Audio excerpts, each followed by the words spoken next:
Welcome to Living Wild, featuring Wyoming's official birdman, Zach Hutchinson.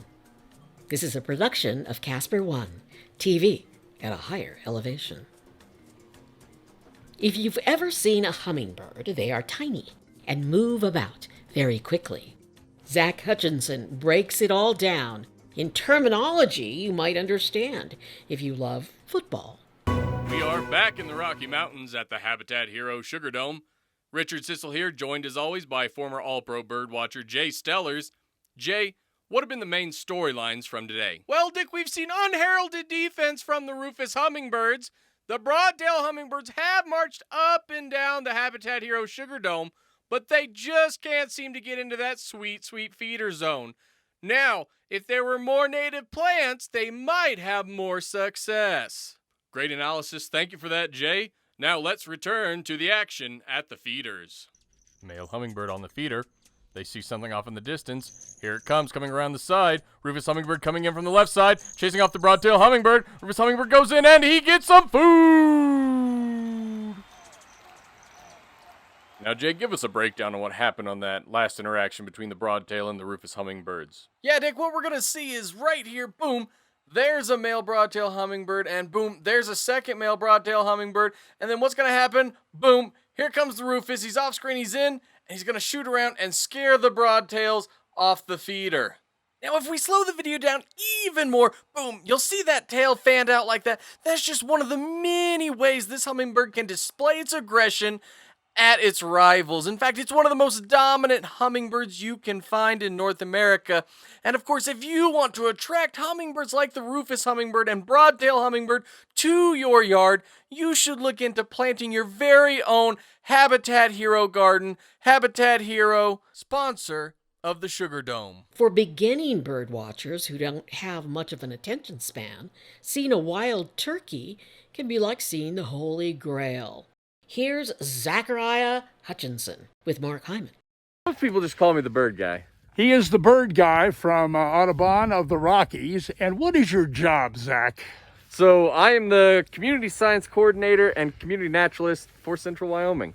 Your job is to get everybody interested in birds because, well, we need to watch birds and we need to make sure they continue flying around out there, right? Absolutely. Well, and what birds tell us, birds can tell us the health of an ecosystem, which is important. If you love mule deer, if you love elk, depending on what kind of wildlife you love, birds can tell us how the habitat is doing. All right, so you're off of Garden Creek Road here, and so what is the wildest thing you've seen up here bird-wise? Ooh, wildest thing. Well, I tell you, there's a flock of 40 turkeys, and the fights that they get into right outside my window, sometimes I have to break it up with a water gun because it gets bloody. You know, they are bold creatures, and I will tell you, I saw a whole flock of them walking down 2nd Street.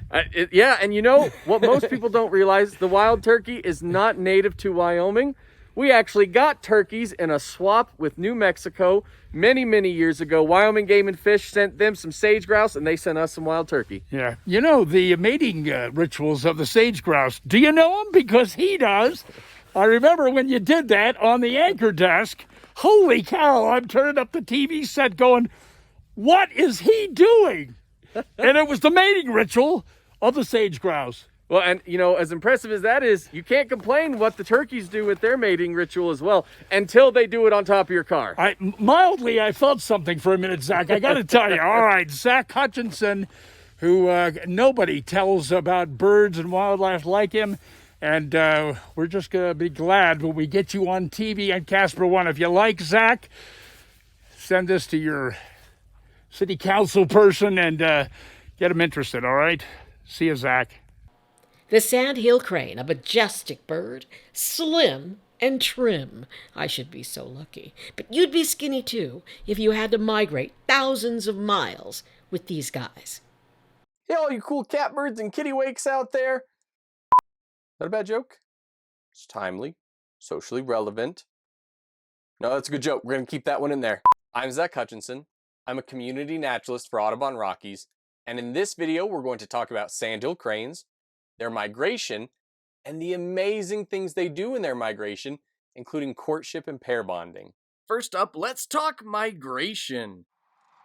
This map shows the different populations of sandhill crane that migrate through the Rocky Mountain region, and while many of those cranes continue northward to breed in Canada and even as far north as the northern reaches of Alaska, a significant number of cranes stay in the Rocky Mountains breeding, and they depend upon the limited water available in the arid West. Another way we can visualize this is using more traditional range maps that many birders are familiar with from most field guides. These maps can show the winter range, the early parts of migration, when migration is at peak, and then where the breeding range is for this species. Now, if you look in the southeastern part of the United States, you'll see those two little purple areas. Those are residential sandhill cranes that spend their time year-round soaking up Gulf Coast sun and eating unlimited crawfish, which, of course, I am very jealous of. Some of the most spectacular visuals of sandhill crane migration occur when pairs are bonding or when there's courtship occurring amongst the flocks of sandhill cranes. Now, one of the parts of courtship that not a lot of people know about is that bright red spot on top of the head. While some people are led to believe it might be feathers, it's actually bare skin that as the cranes age, the feather line recedes further and further back.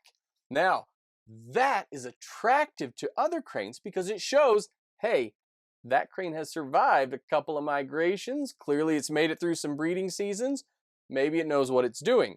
Do humans signal each other with their heads and hair? No, right? That doesn't seem possible. Sandhill cranes, like a lot of other bird species, can transmit a lot of information just with something as simple as that beautiful red ornament on top of their head. If we apply your newfound knowledge of crane courtship to the way humans court each other, you might say that these good dancers, they're definitely going to get a right swipe. Ooh, check out the one working out. Definite like. That head ornament, look at that though. Oh, that's a super like. Ooh, but then this younger crane, small head ornament, hasn't survived very long. That one's probably going to get, yep, left swipe. Now wait, what's that doing there? No, it doesn't work the same in humans. It doesn't work the same in humans! No! You gotta be a tough bird to hang out in Wyoming for the winter. Zach will tell us who isn't migrating south for the winter. Wake up, Oil City. I'm with Zach Hutchinson, the Birdman, out about on the Rockies. How long you been with them? 7 years. 7 years, and his job is to get the word out on birds. We're off of Garden Creek Road. And Zach, we have birds here that actually go south for the wintertime, but there are birds that just stick around. That's right, we've got them all. Wow, who wouldn't want to get out of here at 47 degrees below zero, but not us. We love CASPER, and we like it cold, and by golly it is. So what kind of birds go south, and where do they go from here? Well, so we've got all kinds of birds that leave Wyoming. We've got, you got the swallows that fly around in the air and catch insects. You've got warblers that feed in the trees. You've got the beautiful Bullock's oriole, which is that bright orange bird. And so some of them, they go south into Arizona and Mexico for the winter. Some go all the way down into South America for the winter. Wow. Now, just over here, as we're just going to push this way a little bit, you see Zach's funky bird deck right behind him there. That is quite a deal. It's got bird cages kind of around it, doesn't it? It's got some bird feeders on top of it, and then it's got some anti-deer paraphernalia on it. To keep the deer away, I see. And all right, so what birds are pretty hardy in this kind of weather? Well, so we've got our native birds like black-billed magpies, golden eagles, stellars, jays. Chickadees are one. They're a tiny little bird, and yet they can survive these temperatures as if it were nothing. Wow. Well, who wouldn't want to be out on a day like this?